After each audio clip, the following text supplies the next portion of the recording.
नमस्कार मित्रों, कैसे हो। मैं वर्मा सर आप सभी का अपने YouTube channel stock market in engineering में स्वागत करता हूं। दोस्तों, कल से हमने हमारा लेक्चर सीरीज़ स्टार्ट किया है, जहां पर मैं आपको A to Z stock market के बारे में बताऊंगा।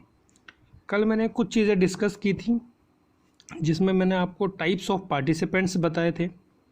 तो हमारे टाइप्स ऑफ पार्टिसिपेंट्स में पहला टाइप है रिटेल पार्टिसिपेंट्स, जो हम लोग नॉर्मल पीपल जो होते हैं वो।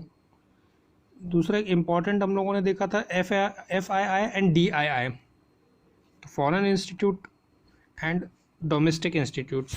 तो जो बड़े बड़े फर्म्स होते हैं जैसे LIC ऑफ इंडिया, एसेट कुछ कंपनीज होती हैं, ये सब DIIs में आते हैं।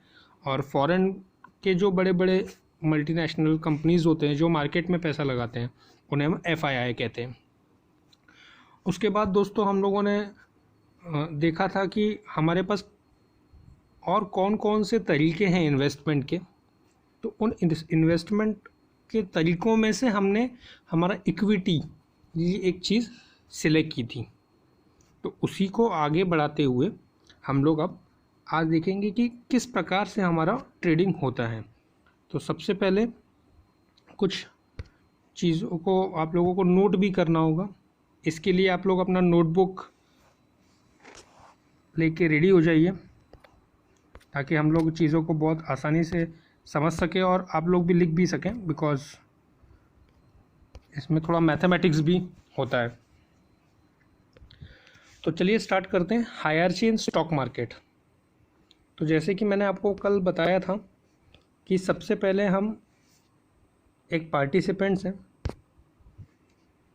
तो आज एज अ पार्टिसिपेंट पहले मैं डिसाइड करूँगा कि चलो मुझे शेयर बाय करना है या सेल करना है। जब मैं मेरा ये डिसीज़न ले लूँगा तो फिर दूसरी चीज़ें इंट्रोड्यूस होती है, ब्रोकर एंड सिक्योरिटी। ये क्या होते हैं? तो ये लोग हमें प्लेटफॉर्म देते हैं जहाँ पर हम शेयर खरीदी और सेलिंग कर सकें, बाइंग और सेलिंग कर सकें। तो ब्रोकर का बेसिक रिस्पॉन्सिबिलिटी क्या होता है? तो एक तो वो हमें प्लेटफॉर्म बना के देगा, कोई सॉफ्टवेयर देगा जिसके थ्रू हम सेलिंग और बाइंग कर सकें। और जनरली ब्रोकर एक मीडिएटर होता है स्टॉक एक्सचेंज और हम पार्टिसिपेंट के बीच में। तो आप लोगों को पता है कि सारे शेयर्स जो होते हैं वो स्टॉक एक्सचेंज में होंगे। स्टॉक एक्सचेंज से अगर मुझे कोई शेयर ख़रीदना है तो मैं वहाँ पर्सनली जाके नहीं ख़रीदूँगा। पुराने ज़माने में ऐसा होता था, जहाँ पर लोग खड़े होकर बोली लगाते थे कि हाँ ये शेयर ये कीमत में मुझे चाहिए। अब ऐसा नहीं होता, ठीक है। तो अब हमें ब्रोकर की ज़रूरत पड़ेगी। तो बहुत से ब्रोकर्स हैं, दो अलग अलग प्रकार के ब्रोकर्स हैं। एक कॉमन ब्रोकर जो कि बैंक से रिलेटेड होते हैं, जैसे कि आप लोगों ने नाम सुना होगा। और ब्रोकर को ही हम लोग सिक्योरिटीज़ कहते हैं। तो उसमें पहले एक्सिस सिक्योरिटीज़ आ जाएगा, ICICI securities, HDFC securities, Kotak securities. तो ये बैंक खुद ब्रोकर का काम करते हैं। और दूसरा प्रकार का होता है हमारा एक डिस्काउंट ब्रोकर। तो डिस्काउंट ब्रोकर में हमारा अगर ले लेंगे तो आप एक 5 पैसा एक है, ज़ीरोधा एक है। तो ये कुछ ब्रोकर्स हैं जो कि इंटरमीडिएटर का काम करते हैं। अब ये ज़ीरो ब्रोकर जो होते हैं या फिर डिस्काउंट ब्रोकर जो होते हैं, इनका काम क्या होता है दोस्तों, या क्या डिफरेंस है बैंक ब्रोकर और इसमें? तो जनरली हम लोगों को ट्रेडिंग करने के लिए बैंक अकाउंट की ज़रूरत होती है।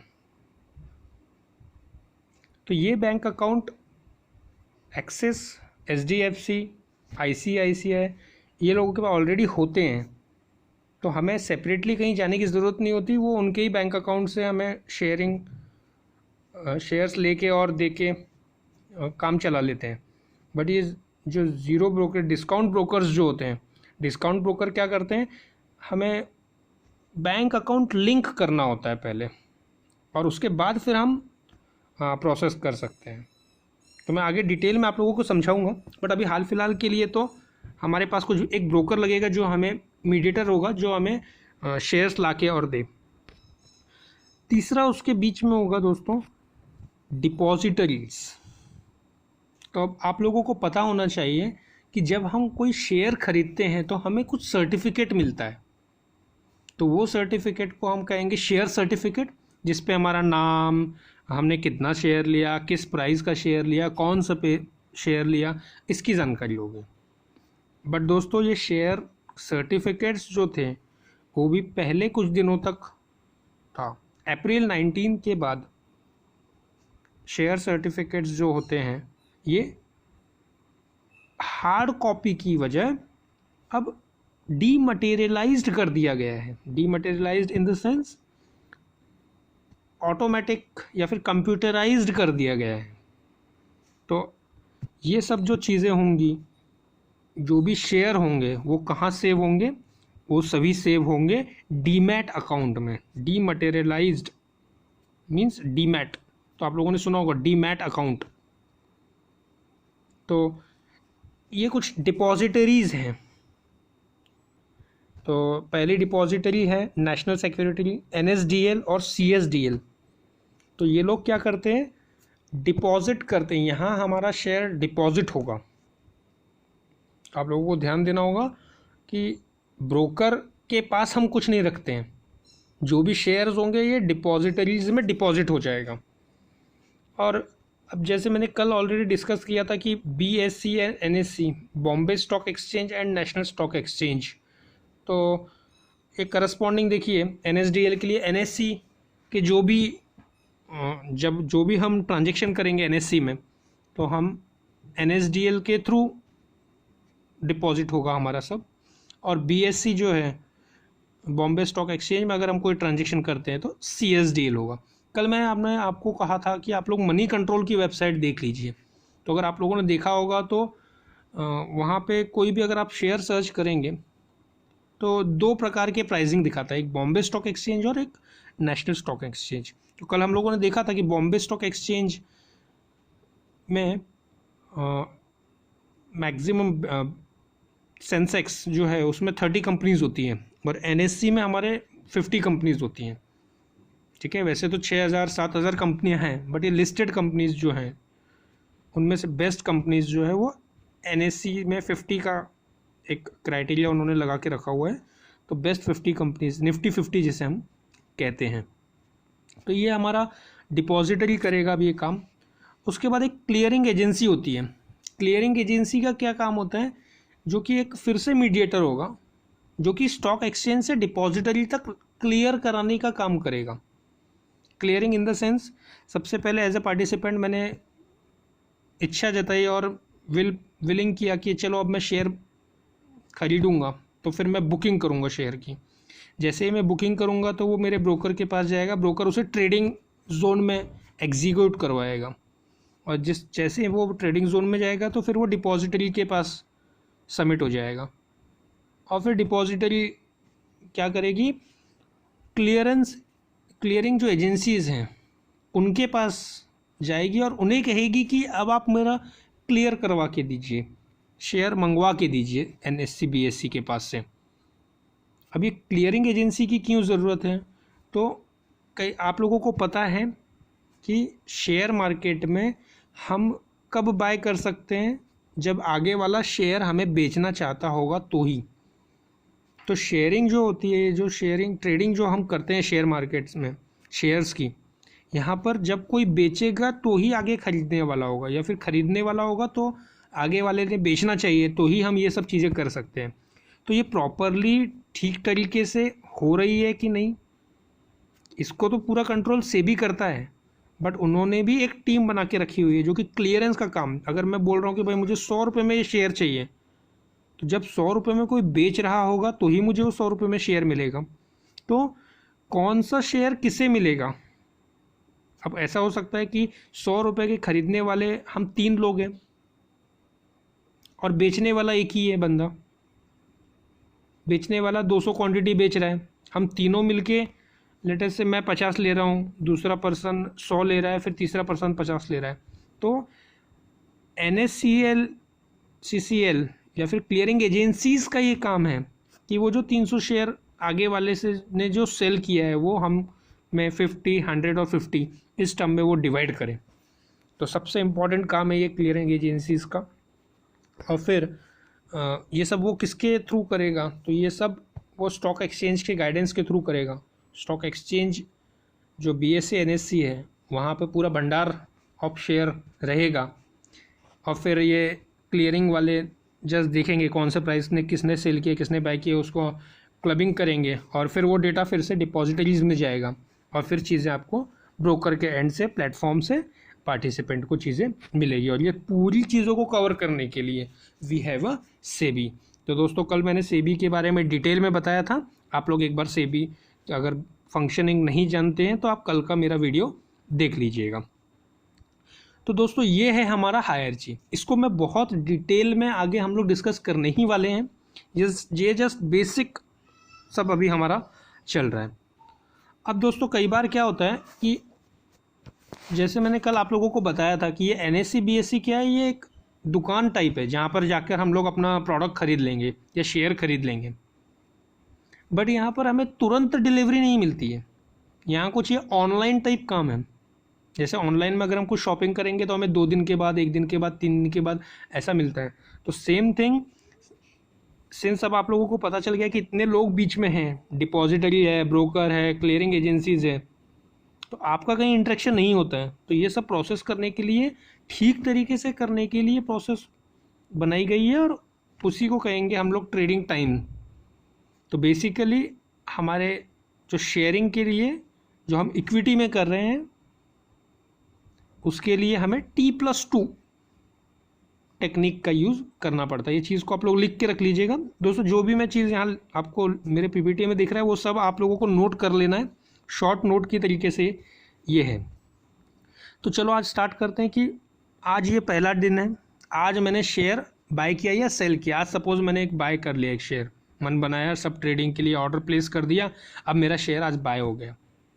तो क्या हो जाएगा, T इज़ द डे जहाँ पर मेरा पैसा मेरे अकाउंट से डेबिट हो जाएगा। कौन ये डेबिट करेगा, ब्रोकर ये डेबिट करेगा, और ये सब चीज़ें वो डिपॉजिटरी को बताएगा। अब नेक्स्ट डे क्या होगा कि जो मेरा पैसा डेबिट हुआ था T डे को, वो डिपॉजिटरी के पास जाएगा, डिपॉजिटरी क्लियरिंग एजेंसीज के पास जाएगी और उसके थ्रू एक्सचेंज में पैसा जाएगा।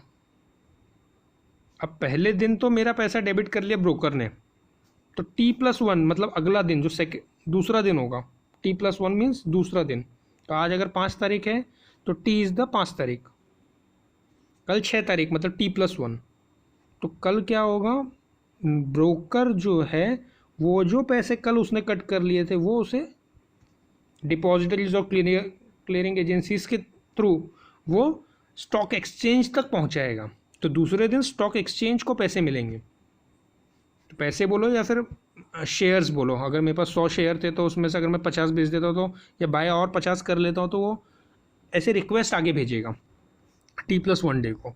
और फिर T+2 डे को क्या होगा, मतलब 5 तारीख को मैंने ख़रीदा, मेरे पैसा कट हो गया, शेयर कम हो गए, ज़्यादा हो गए, जो भी रहेगा। T+1 को वो स्टॉक एक्सचेंज के पास तक पहुँचा, और T+2 में क्या करेगा स्टॉक एक्सचेंज, फिर से क्लियरिंग एजेंसीज और डिपॉजिटरीज के थ्रू स्टॉक ब्रोकर का जो प्लेटफॉर्म है, डीमैट अकाउंट जो हम लोग खोल के रखेंगे, उसमें वो सेकेंड डे को वो शेयर आप लोगों को दिखेगा। तो अगर मैं 5 तारीख को 100 शेयर खरीदता हूँ तो मेरा पैसा तो कट हो जाएगा, जो प्राइस में मैं बाय करूँगा वही प्राइस में मुझे मिलेगा, वो बुक हो चुका होगा। परंतु 2 दिन के बाद मेरे अकाउंट में ये स्टॉक्स आ जाते हैं। अब आपके मनों में डाउट आना चालू हो जाएगा कि सर फिर मैं आज जो शेयर खरीदूंगा वो कल बेच सकता हूँ कि नहीं वगैरह। तो ये सभी डाउट्स मैं आगे आप लोगों को क्लियर करवाता हूँ, बट मुझे लगता है कि अभी T+2 कॉन्सेप्ट आप लोगों को समझ में आ गया है, इसको आप ध्यान में रखिएगा। तो ये बहुत इंपॉर्टेंट है, उसी से आप लोगों को समझ में आएगा कि आप कैसे, मतलब कब आपको शेयर बेचना है। तो ये चीज़ बहुत इंपॉर्टेंट है। नेक्स्ट अब हम लोग चलते हैं टाइप्स ऑफ अकाउंट में। तो बेसिकली जैसे मैंने आपको बताया कि 3 प्रकार के अकाउंट होते हैं। एक सेविंग अकाउंट जहाँ पर मेरा सारा पैसा सेव होता है, नॉर्मल अकाउंट होता है। दूसरा है ट्रेडिंग अकाउंट। तो ट्रेडिंग अकाउंट मतलब अब मेरे पास सपोज 1 लाख रुपए हैं, बट मैं नहीं चाहता कि मैं ट्रेडिंग 1 लाख रुपए की करूँ। मैं चाहता हूँ कि चलो भाई मैं सिर्फ 20,000 रुपये की ट्रेडिंग स्टार्ट करूँगा स्टार्टिंग में। तो मैं क्या करूँगा, मेरा जो पैसा है सेविंग अकाउंट से ट्रेडिंग अकाउंट में पहले ट्रांसफ़र करूँगा 20,000 रुपीज़। तो ट्रेडिंग अकाउंट का पैसा ही ट्रेडिंग के लिए यूज़ होगा। कल को मैं जो भी शेयर खरीदूंगा बेचूंगा वो सब ट्रेडिंग अकाउंट के थ्रू होगा। और तीसरा होता है डीमैट अकाउंट। तो जैसे कि मैंने आपको बताया दोस्तों कि जब हम अकाउंट शेयर्स खरीद लेते हैं तो ये डिपॉजिटरीज में जमा होता है और वो है डीमैट अकाउंट। तो डीमैट अकाउंट में क्या रहेगा दोस्तों, शेयर्स, नंबर ऑफ शेयर्स रहेंगे, कौन से कंपनी के कितने शेयर है, कितने क्वांटिटी में खरीदे, कितने तारीख को खरीदे, ये सभी डिटेल डीमैट अकाउंट में होगी। ठीक है, तो ऐसे 3 प्रकार के अकाउंट्स होते हैं। और जनरली आप लोगों ने सुना होगा बहुत सारी कंपनीज जो है वो 3-in-1 अकाउंट देती हैं। तो 3-in-1 अकाउंट मीन्स वही saving account, trading account and demat account. तो डीमैट अकाउंट में हम लोगों को हिसाब किताब रहता है पूरा शेयर का। ट्रेडिंग अकाउंट में हमारा पैसों का हिसाब किताब रहता है कि जो हम डीमैट अकाउंट के थ्रू जो भी शेयर ले रहे दे रहे वो पैसा हमारा ट्रेडिंग अकाउंट में जाएगा। तो कल को अगर कोई एक हम शेयर ले लेते हैं और कंपनी एक कदम सपोज बोनस डिक्लेयर करती है तो बोनस का पैसा है, डिविडेंड का जो पैसा रहेगा वो कहाँ जाएगा, वो हमारे ट्रेडिंग अकाउंट में जाएगा। हाँ डेफिनेटली हम ट्रेडिंग अकाउंट से अगर मुझे पैसा लग रहा है, अगर मेरे ट्रेडिंग अकाउंट में पैसा है तो मैं वो पैसा सेविंग अकाउंट में ट्रांसफ़र कर दूँगा। अब एक सिंपल एग्जांपल है दोस्तों, मैं एक एग्जांपल के थ्रू आपको समझाता हूँ। मेरे पास 100 रुपये थे, उसमें से मैंने 40 रुपये अपने सेविंग अकाउंट से ट्रेडिंग अकाउंट में डाल दिए और मैंने सपोज 30 रुपये के शेयर खरीद लिए। तो अब मेरे अकाउंट में कितना, ट्रेडिंग अकाउंट में कितना पैसा बचे, 10 रुपये। तो ये 10 रुपये मैं मेरे सेविंग अकाउंट में कभी भी ट्रांसफ़र कर सकता हूँ। तो जैसे मैं एडिंग एंड विड्रॉइंग, ये इस प्रकार की 2 टेक्निक है। तो जो शेयर खरीद लिया उसका पैसा मैं ट्रांसफ़र नहीं कर पाऊँगा। ठीक है, तो जो बचा हुआ ट्रेडिंग अकाउंट में जो अमाउंट है उसको मैं ले पाऊँगा। तो ये है आपके टाइप्स ऑफ अकाउंट। इसको भी और आगे बहुत डिटेल में हम लोग जानेंगे। अब सबसे पहले कोई भी कंपनी को शेयर क्यों बेचना होता है या फिर क्यों वो शेयर लेके आती है मार्केट में, ये भी आपको समझना होगा कि उनका नीड क्या है। हर एक कंपनी का शेयर लेती है क्या, लाती है क्या। अब हम एग्जांपल ले लेते हैं, आप एक एग्जांपल ले लीजिए पतंजलि का। तो क्या पतंजलि का शेयर अवेलेबल है क्या, नहीं है। अमूल दूध ले लेते हैं, तो अमूल दूध का शेयर है क्या, नहीं है। लेकिन आप लोगों ने एमआरएफ का देखा होगा, तो एमआरएफ का शेयर है, रिलायंस है। तो वो कंपनी के ऊपर डिपेंड होता है कि उन्हें शेयर लेना है, देना है, बेचना है, नहीं करना है, वो उनका व्यू होता है। बट जनरली 3 कारण होते हैं कंपनी को शेयर बेचने के या फिर शेयर निकाल के और फिर शेयरिंग करने के लिए, मतलब प्रॉफिट शेयर के लिए। एक तो बिज़नेस एक्सपांशन के लिए। तो अगर कंपनी के पास क्या ऑप्शन होता है, अब मेरा एक बिज़नेस है, एक कंट्री में चल रहा है, मुझे 2-3 कंट्रीज़ में सपोज मेरा बिज़नेस एक्सपांड करना है, तो उसके लिए मुझे पैसा लगेगा। मेरे पास 2 ऑप्शन है, एक तो मैं शेयर्स प्रोड्यूस करके और या फिर शेयर इंट्रोड्यूस करके और पब्लिक से मैं पैसा ले लूँ और फिर वो जो पैसा है उससे मैं मेरा बिज़नेस एक्सपांड कर लूँ और उसका जो प्रॉफिट होगा वो शेयरिंग में, शेयर के टर्म्स में कर लूँ। एक ये ऑप्शन है। दूसरा ऑप्शन दोस्तों क्या है कि एज ए कंपनी ओनर मैं बैंक के पास चले जाऊँ, बैंक से लोन ले लूँ और फिर जो भी मेरा जैसे जैसे इनकम जाते जाएगा वैसे वैसे मैं उसका लोन का EMI प्रीमियम जो भी हो वो भरते रहूँ। बट यहाँ पर एक दिक्कत है दोस्तों, बैंक वाले केस में। जनरली बैंक के केस में क्या, हमें इंटरेस्ट भरना होता है और जब बिज़नेस एक्सपांड होते रहता है तो हमें पैसों की ज़रूरत होती है कोई भी कंपनी को। तो वो ये नहीं चाहेगी कि हमारा जो भी इंटरेस्ट में हमारा पैसा वेस्ट हो। तो इसीलिए वो लोग क्या करते हैं, शेयर्स इंट्रोड्यूस करके और फिर वो पैसा प्रोड्यूस करते हैं, सो डैट विदाउट इंटरेस्ट उन्हें चीज़ें मिल जाती है। और दूसरी बात कि उन्हें सिर्फ उनका प्रॉफिट ही शेयर करना है। तो ये चीज़ें की वजह से कई कंपनियां बिजनेस एक्सपांशन के लिए शेयर को बेचती हैं। दूसरा एक काम है कि कई बार कंपनी के पास क्या हो जाता है कि बहुत लोन हो जाता है, कंपनी अच्छी है, सब बढ़िया चल रही है, बट वो कंपनी बोलती है कि अरे मेरा लाखों रुपए मेरा इंटरेस्ट में जा रहा है, तो मैं ये नहीं चाहता। तो उसके लिए कंपनी क्या करेगी कि अपने कुछ शेयर्स फिर से मार्केट में लाएगी, उसे बेच के और वो पैसे से उसका लोन क्लियर कर देगी, और फिर जो भी प्रॉफिट होगा फिर वो जो जिन्होंने शेयर्स खरीदे, शेयर होल्डर्स जिन्हें हम कहते हैं, उसे वो प्रॉफिट शेयरिंग करेगी। तो डेप्थ फ्री का मतलब होता है लोन, ठीक है, उधारी या फिर जो कर्जा जिसे कहते हैं, डेप्थ फ्री, ठीक है। तो डेप्थ फ्री मीन्स कर्ज मुक्त। नेक्स्ट तीसरा एक कारण होता है कि अब आप लोगों को पता है दोस्तों कि जब हम कोई भी एक कंपनी स्टार्ट करते हैं तो अकेले तो स्टार्ट नहीं कर सकते, 3-4 कंपनियां या फिर 3-4 बड़े बड़े लोग मिलके कंपनी स्टार्ट करेंगे। अब जब 3-4 लोग बड़े बड़े लोग मिलके कंपनी स्टार्ट करेंगे, बट जो मेन जो पर्सन होता है वो कहीं ना कहीं, जब नंबर ऑफ पर्सन्स ज़्यादा होते हैं तो व्यूज़ अलग अलग हो जाते हैं, तो कंपनी को चलाना थोड़ा सा डिफिकल्ट हो जाता है। या फिर हर कोई मेन जो पर्सन होता है उसकी इच्छा होती है कि वहाँ मैं खुद अकेले डिसीजन मेकर रहूँ, तो वो अकेले डिसीजन मेकर के लिए वो क्या चाहता है कि बचे हुए जो 2-3 लोग हैं उनका मैं कंट्रीब्यूशन दे के और उन्हें टाटा बाय बाय कर दूँ। तो इसके लिए वो क्या करता है कि शेयर इंट्रोड्यूस करता है। अब मीनवाइल डेफिनेटली वो जो बचे हुए पार्टनर्स हैं उनकी भी इच्छा होनी चाहिए कि वो कुछ ज़्यादा अमाउंट लेके निकले बाहर, तो वो अमाउंट जो जमा करने का काम है वो शेयर्स करवाते हैं। तो जो इनिशियल पार्टनर्स होते हैं उनको रिमूवल के लिए भी ये शेयरिंग का काम कर सकता है, ठीक है। तो दोस्तों मुझे लग रहा है आपको कॉन्सेप्ट समझ में आ रहे हैं। अब हम लोग आगे बढ़ते हैं। अगर आपको कोई भी चीज़ समझ में नहीं आई तो कमेंट बॉक्स में लिख दीजिए, मैं वहीं के वहीं आपको रिप्लाई कर दूंगा, नेक्स्ट लेक्चर में आप लोगों को गाइड कर दूंगा। अब नेक्स्ट आपको समझना चाहिए कि ट्रेडिंग्स के अलग अलग प्रकार हैं। मैं इन्हें ज़्यादा डिटेल में नहीं लूँगा क्योंकि इनको मैं हर एक टॉपिक को इंडिविजुअली डिटेल में 10-10, 12-12 लेक्चर्स में कवर करने ही वाला हूँ। तो सबसे पहला है हमारा शेयर्स। तो शेयर्स में जनरली हम लोग दो प्रकार से करते हैं, एक इंट्राडे और एक swing trading and positional trading, जिसको हम होल्डिंग्स भी कहते हैं। तो इंट्राडे मतलब आज सुबह खरीदा और शाम तक बेच दिया, इसे हम इंट्राडे कहते हैं। अब यहाँ कुछ बच्चों के मन में डाउट आ गया कि सर वो T+2 के कॉन्सेप्ट का क्या होगा। तो T+2 जो कॉन्सेप्ट होता है दोस्तों वो पोजिशनल ट्रेडिंग में होता है, स्विंग ट्रेडिंग में होता है, या फिर होल्डिंग्स जब हम करते हैं तब होता है। क्योंकि आपको पता होगा कि टी डे कब स्टार्ट होगा, जब मार्केट क्लोज हो जाएगा। तो दिन भर जो भी मैं एक्टिविटी करूँगा वो लास्ट में 3:30 बजे के बाद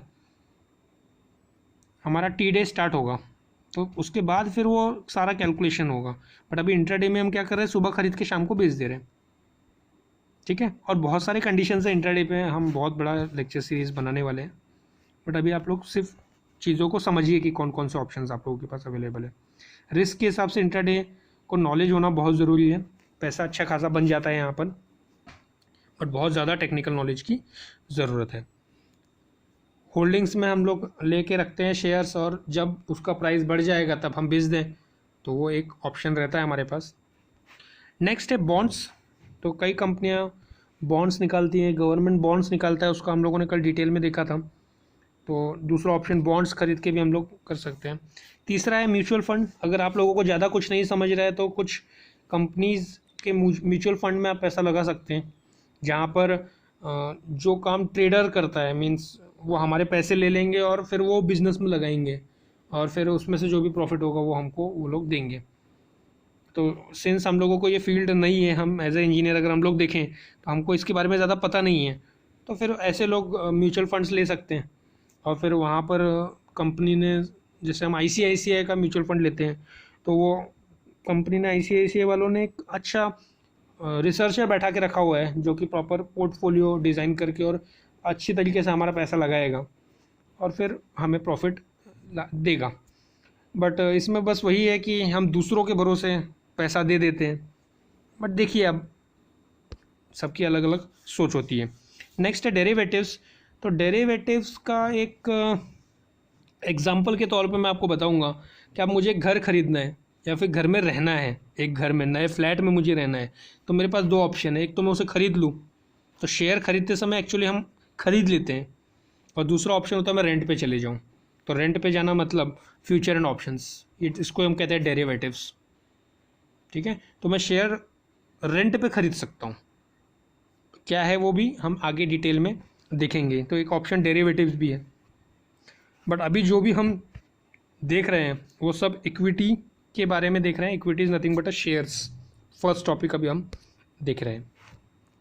उसके बाद एक और ऑप्शन होता है कमोडिटीज़ ट्रेडिंग। तो कमोडिटीज़ में यहाँ हम gold, crude oil, dollar, USD, INR, ये सब हम लोग बेच खरीद सकते हैं, गेहूँ, चावल, जिंक। तो कमोडिटीज़ को हम बेच सकते हैं। तो ये है कमोडिटीज़ ट्रेडिंग। बेच सकते हैं मीन्स वहाँ पे फिर से हमको ख़रीदना होगा, कुछ क्वांटिटी नहीं खरीदना होता है, मतलब गेहूँ चावल नहीं खरीदना है हमको, बट उसके अगेंस्ट जो कंट्रीब्यूशन शेयर्स होते हैं उसे हमें खरीद के और वो चीज़ें करनी होती है। तो ये कमोडिटी ट्रेडिंग का एक ऑप्शन होता है एक और। अब चलिए, हम लोगों ने जैसे कल प्रॉमिस किया था कि एक टर्मिनोलॉजीज़ ऑफ स्टॉक मार्केट हम लोग स्टार्ट करेंगे। तो अब ये पूरा जो स्टॉक मार्केट है ये हम एक स्टोरी से पूरा कंप्लीट करेंगे। ठीक है, तो स्टोरी में जो भी अजम्पशंस है वो आप लोगों को लिखते जाना है। तो सबसे पहला टॉपिक है हमारा फेस वैल्यू। तो फेस वैल्यू क्या होता है दोस्तों? तो फेस वैल्यू को हम अब करते हैं हमारी स्टोरी स्टार्ट। कि अब हम सपोज़ 5 दोस्त हैं और हम लोगों ने अब सोचा है कि चलो एक कंपनी स्टार्ट कर लेते हैं। कंपनी स्टार्ट करने के लिए मुझे 1 लाख रुपए की ज़रूरत है, 1 लाख। ठीक है, अब 1 लाख की ज़रूरत है, तो 1 लाख रुपीज़ अब कैसे आएंगे? तो सब लोग थोड़ा थोड़ा अपना जमा कर लेंगे। 5 दोस्त है तो चलो 20-20 हज़ार रुपये जमा कर लें। बट कुछ लोग क्या हो सकते हैं, कोई दोस्त 2 दोस्त होंगे, नहीं यार मेरे पास 20 हज़ार रुपये नहीं, मेरे पास 10 हज़ार रुपये ही है। तो इस केस में फिर क्या करेगा ग्रुप? तो ग्रुप क्या करेगा, एक वैल्यू डिसाइड कर लेगा जिसे हम कहेंगे फेस वैल्यू। तो अब फेस वैल्यू मीन्स पहले एक इंस्टेंट वैल्यू एक डिसाइड हो चुकी होगी। तो जैसे कि मैंने 20 रुपये का अपना फेस वैल्यू रख लिया सपोज़, तो अब 1 लाख रुपए जमा करने के लिए मुझे कितने नंबर ऑफ शेयर्स लगेंगे? तो टोटल अमाउंट जो मुझे जमा करना है डिवाइड बाय अगर मैं फेस वैल्यू कर दूं तो मुझे अमाउंट नंबर ऑफ शेयर्स मिल जाएंगे। तो 1 लाख 1 2 3 4 5 डिवाइडेड बाय 20। तो जितना पैसा मुझे जमा करना था उतना पैसा डिवाइड बाय फेस वैल्यू अगर मैं कर दूं तो देखिए बस कितना होता है, आई थिंक 5,000। करेक्ट। तो 5,000 शेयर्स अब मेरे पास आ जाएंगे। ठीक है, तो अब जो मैं प्रॉब्लम आपको बताया था, क्या बताया था कि किसी के पास भाई कम पैसा है, 10,000 रुपये ही है, 20-20 हज़ार रुपये जमा करके 1 लाख रुपये जमा करना, बट किसी के पास 10,000 रुपये ही है, तो वो क्या करेगा अब? तो उसको हम लोग क्या कर देंगे, अब शेयर दे देंगे। जैसे मेरे 5,000 शेयर है, तो अब मुझे पता चल गया कि 5,000 शेयर अगर मैं बेच दूँ तो मेरा फेस वैल्यू 20 रुपये है, तो मुझे 1 लाख रुपये जमा हो जाएगा। करेक्ट। तो अब मुझे क्या करना है, सिंपल 10,000 वाले का कितना शेयर, तो मैं क्या करूँगा, 10,000 वाले को क्रॉस मल्टीप्लाई करके और उसके नंबर ऑफ़ शेयर्स उसे दे दूँगा। इसी प्रकार से मैं क्या करूँगा, सभी के जितने जितने शेयर्स होंगे सभी को दे दूँगा। तो जैसे कि अब मैं एक एग्जांपल ले लेता हूँ। दोस्त है A B C D E, ये देता है 20 के, ये दे रहा है 20 के, ये दे रहा है 40 के, ये दे रहा है 10 के, और ये दे रहा है 10 के। ये सपोज मेरा एग्जांपल है। अब इस केस में क्या होगा, 5,000 टोटल शेयर्स हैं, 1 लाख के लिए 5,000 शेयर, तो 20,000 के लिए कितने?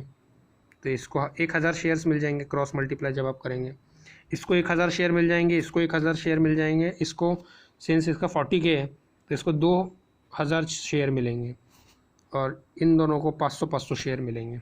सिंपल है लॉजिक, मुझे मेरे हिसाब से आप लोगों को समझ गया कि जब मैंने 5,000 शेयर्स कैसे निकाले, तो 1,00,000 डिवाइडेड बाय फेस वैल्यू। मैं फेस वैल्यू 10 भी रख सकता हूँ, उसमें कोई दिक्कत की बात नहीं। इट्स अ प्रोपोर्शनेट वैल्यू, बस जस्ट कंट्रीब्यूशन को इक्वेट करने के लिए। कंपनी का वैल्यू 1 रुपये भी होता है फेस वैल्यू, ठीक है। तो इनिशियली मैंने 20 रख दिया, 30 रख दिया, आप 40 50 कुछ भी रख सकते हो, आपके ऊपर डिपेंड है, because you are the owners of the company. तो हम लोगों ने निकाला 1,00,000 रुपये डिवाइड बाय 20 किया तो 5,000 शेयर्स आ गए। अब 5,000 शेयर्स को प्रोपोर्शनेट करो तो जो 20,000 देगा, तो अब निकालो क्रॉस मल्टीप्लाई करके। 1,00,000 के 5,000 शेयर तो 10,000 के कितने, 20,000 के कितने, 40,000 के कितने, ऐसे क्रॉस मल्टीप्लाई करके आप निकालेंगे तो आपको प्रोपोर्शनेट अब नंबर ऑफ शेयर्स सभी के पास मिल जाएंगे और आपका फेस वैल्यू हो जाएगा। अब हम लोगों ने कंपनी स्टार्ट कर दी है, ठीक है। फिर आप लोग कहेंगे सर इतने कम फेस वैल्यू, आप 200 रुपये भी रख सकते हैं, 300 रुपये भी, 500 रुपये भी। बट दोस्तों ध्यान रखिए ना, ये फेस वैल्यू मतलब शेयर वैल्यू नहीं है। हाँ, फेस वैल्यू बढ़ते बढ़ते शेयर वैल्यू हो जाती है। तो कैसे, तो जस्ट एक एग्जांपल ले लेते हैं। हम लोगों ने कंपनी बना ली, अब हमारे पास शेयर आ गया, हमारा 20 रुपये का फेस वैल्यू है। अब मुझे पता चल गया कि 1,00,000 से बिजनेस तो स्टार्ट नहीं होगा, तो मैं क्या करूँगा, मेरे पास 1,00,000 रुपये पहले नहीं था, मैंने मेरे 5 पार्टनर बनाए, उनको शेयर दे दिए, ठीक है। उसके बाद जब मैं जाऊंगा मार्केट में, मुझे और पैसा सपोज चाहिए, तो मैं क्या करूंगा, और शेयर्स बेचने की कोशिश करूंगा। बट अब जब आगे वाले को मैं क्या कहूँगा कि अब अगर आपको मेरी कंपनी में इन्वेस्ट करना है तो आपको 100 रुपीज़ देना होगा। हम 5 दोस्त मिलके क्या डिसाइड करेंगे कि जो हमारा 20 रुपये फेस वैल्यू था उसको हम क्या कर देते हैं, 100 रुपये कर देते हैं। हम आगे वालों को अपना पूरा प्लान ऑफ एक्शन बताएंगे, या फिर जो हमारे पास 1,00,000 रुपये था उसको हम यूज़ करके और अपने बिजनेस को थोड़ा डेवलप करेंगे 2 साल 3 साल, और रेप्यूटेड बनाएंगे, लोगों को पता चलेगा हमारे प्रोडक्ट के बारे में। और एक बार पता चलने के बाद अगर सपोज हमारा प्रोडक्ट बहुत वर्थफुल है तो हम आगे वाले लोगों से डिमांड करेंगे।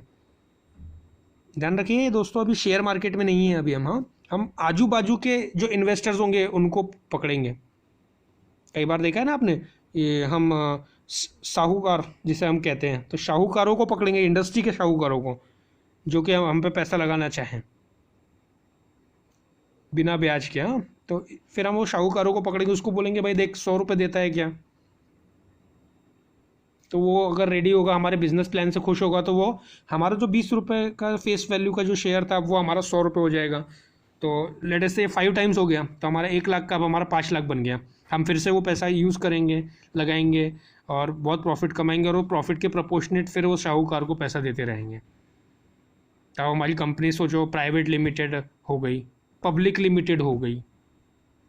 फिर अब हम क्या सोचेंगे, अरे अभी और पैसों की ज़रूरत है, अब ये साहूकार भी हमारा काम नहीं कर पा रहे, तो हम लोग क्या करेंगे, फिर हमारी कंपनी को लिस्टिंग करवाने की कोशिश करेंगे। और वो लिस्टिंग कहाँ होगी, स्टॉक मार्केट में, स्टॉक एक्सचेंज में। और लिस्टिंग किसके ऊपर डिपेंड होती है, उसकी कुछ पर्टिकुलर प्रोसेस है जो कि मैं आगे आप लोगों को डिटेल में बताऊंगा। लेकिन एज अ ट्रेडर मुझे नहीं लगता कि आपको पूरी प्रोसेस की ज़रूरत है। लिस्टिंग कैसे होती है वो कंपनी वालों का काम है, एक बार लिस्टेड हो जाए तो उसके बाद हम लोगों का इन्वेस्टमेंट का काम चालू होगा। तो फिर मैं लिस्टेड करूँगा, और लिस्टेड करने के बाद मैं एक्सचेंज को बताऊंगा कि मेरे कंपनी का शेयर 200 रुपीज़ से 225 रुपये होना चाहिए। तो सिंस क्योंकि मैंने 10 साल काम किया है, मेरा प्रोडक्ट बहुत बढ़िया चल रहा है, मार्केट में मेरा बहुत रेपुटेशन भी हो गया है, लिस्टिंग भी सब मैंने प्रोसेस कर ली, तो अब मैं प्रोसेस वाइज जाके और लिस्टिंग में बताऊंगा एक्सचेंज को कि मेरा प्राइस जो है वो 300 से 200 से 225 रुपये होगा। अब ये 200 से 225 रुपये का, इसी को मैं कहूँगा IPO, इनिशियल पब्लिक ऑफर, जहाँ पर मैं स्टॉक मार्केट के लोगों को इंट्रोड्यूस करवाऊँगा अपने कंपनी के बारे में, और उन्हें बोलूँगा यस, अब पब्लिक को मैं यहाँ पर इंट्रोड्यूस करवा के अपनी कंपनी के शेयर्स बेचूंगा, क्योंकि यहाँ लोग ज़्यादा है ना, ज़्यादा साहूकार हैं स्टॉक मार्केट में। हर रोज़ बहुत लाखों करोड़ों लोग स्टॉक मार्केट का शेयर खरीदते बेचते हैं। तो इस प्रकार से होता है IPO डेवलप। अब ये IPO का अलग से सेक्शन होने वाला है, इसे ज़्यादा मत समझिए, आप समझिए कि मेरी कंपनी IPO में आ गई है। तो IPO के लिए भी हमें कुछ डेट्स होते हैं, डे होते हैं, डे 1, डे 2, डे 3, वो भी मैं डिटेल में बताऊंगा। अब सपोज़ मेरी कंपनी लिस्टेड हो गई है, मेरा IPO भी लोगों ने ख़रीद लिया है और मेरा कंपनी अब ग्रो होने लगा, तो देखिए जहाँ मेरा 20 वैल्यू था, अब वो वैल्यू कहाँ तक आ चुका है, 200, 225, 300, 400, 500। ठीक है, तो इस प्रकार से ये चीज़ें होती हैं और डिटेल में देखेंगे हम। नेक्स्ट हमारी चीज़ है मार्केट कैप। तो मार्केट कैप क्या होता है? सिंपल फार्मूला है मार्केट कैप का, नंबर ऑफ शेयर्स। जैसे कि अब मैं एग्जांपल ले लूँ कि मेरे 10,000 शेयर्स हैं कंपनी में और मेरा शेयर प्राइस है 600 रुपये, तो इन दोनों को अगर आप मल्टीप्लाई कर देंगे तो that will be the market cap. और अगर मार्केट कैप कैलकुलेट कर लेंगे तो उसके बाद फिर हमारा क्लासिफिकेशन होगा कि 3 प्रकार की कंपनीज हमारे इंडियन स्टॉक मार्केट में है, mid cap, large cap and small cap. उनके सिर्फ कैपेसिटी के ऊपर डिपेंड है। 500 करोड़ से कम जो कंपनीज़ हैं वो स्मॉल कैप कंपनीज़ हैं, 500 करोड़ से 10,000 करोड़ वाले मिड कैप कंपनीज़ हैं। एग्जांपल में आप बाटा इंडिया ले सकते हैं, ठीक है, बैंक ले सकते हैं कुछ छोटे मोटे, तो ये सब मिड कैप में आते हैं। स्मॉल कैप में बहुत छोटे छोटे कंपनीज आ जाएंगे, जैसे कि आप ले लीजिए MMTC, या फिर आप एग्जांपल ले लीजिए आइडिया, वोडाफोन। ठीक है, तो ये एक एग्जांपल्स कुछ स्मॉल कैप में आएंगे। ये लिस्ट हमेशा चेंज होती रहती है, जैसे जैसे आपका मार्केट कैप बढ़ेगा वैसे वैसे आप ऊपर ऊपर या नीचे नीचे शिफ्ट होते जाएंगे। ये कोई परमानेंट चीज़ नहीं होती है, आपके टर्नओवर के ऊपर डिपेंड होता है। और ये जो टर्नओवर है दोस्तों, माल बेचना नहीं है यहाँ, सिर्फ जो भी पैसा जमा होगा ये शेयर के हिसाब से। मतलब अब रिलायंस कंपनी माल बेच के अलग से पैसा कमाती होगी, वो अलग बात है, लेकिन रिलायंस के शेयर जो हम ले रहे हैं उसके हिसाब से वो लार्ज कैप कंपनी में आ जाएगी। एक्सिस बैंक, ICICI बैंक, ये सब बैंक्स जो हैं, कोटक बैंक, ये सब लार्ज कैप कंपनीज में आते हैं। इसकी टोटल लिस्ट वगैरह भी है, वो भी हम आगे डिटेल में देखेंगे। तो देखिए आज दोस्तों हम लोगों ने फेस वैल्यू और मार्केट कैप के बारे में भी डिटेल में समझा, सारी प्रोसेस भी हम लोगों ने डिटेल में समझी। अब कल से हम लोग क्या करेंगे, जैसे कि मैंने आप लोगों को कहा था कि आप मनी कंट्रोल की वेबसाइट देखिए, तो मनी कंट्रोल की वेबसाइट में हम लोगों को बहुत सारे टर्म्स अलग अलग हैं। तो कल हम मैक्सिमम सभी टर्मिनोलॉजीज ख़त्म करने की कोशिश करेंगे। मुझे लगता है आज के लिए इतना काफ़ी है, बिकॉज लेक्चर ज़्यादा बड़ा भी नहीं होना चाहिए, ½ एन आवर सफिशिएंट है हर दिन के लिए। ठीक है, और दोस्तों जस्ट आप लोगों से एक रिक्वेस्ट है कि आप पूरा लेक्चर सुनना है, आपको लास्ट तक सभी लेक्चर्स आप लोगों को सुन के खुद के नोट्स बनाना है। फिर से मैं आप लोगों को रिक्वेस्ट कर रहा हूँ, अभी तुरंत इन्वेस्टमेंट स्टार्ट नहीं करना है। ये जो सारा कोर्स है ये एकदम फ्री ऑफ कॉस्ट है और हम लोग पहले फ्री ट्रेडिंग ही करने वाले हैं। ठीक है, तो आप लोग तुरंत ट्रेडिंग करने के में ना चले जाएं, आप लोगों को रुक के सब चीज़ें करनी है। मैं जैसे जैसे स्टेप बाय स्टेप बताऊंगा, आपको बस उसी हिसाब से धीरे धीरे करना है। एकदम तुरंत मोटिवेट होके और तुरंत शेयर मत खरीदने लग जाना, उसको टाइम लगेगा अभी। ठीक है, क्योंकि क्लासिफिकेशन पहले करना होगा कि आप किस प्रकार के ट्रेडर्स बनना चाहते हैं, तो वो मैं बताऊँगा आपको। तो आज के लिए इतना काफ़ी है दोस्तों। ये वीडियो आपको अच्छा लगा होगा तो 100% आप लाइक का बटन प्रेस करना है आपको। अगर आपके कुछ सजेशन है तो आप कमेंट बॉक्स में लिखिए। अगर आपको कोई चीज़ समझ में नहीं आई है तो आप कमेंट बॉक्स में लिखिए, उसको मैं नेक्स्ट लेक्चर में डेफिनेटली कवर करके और फिर हम आगे बढ़ेंगे दोस्तों। आज के लिए इतना काफ़ी है। जय हिंद, जय महाराष्ट्र।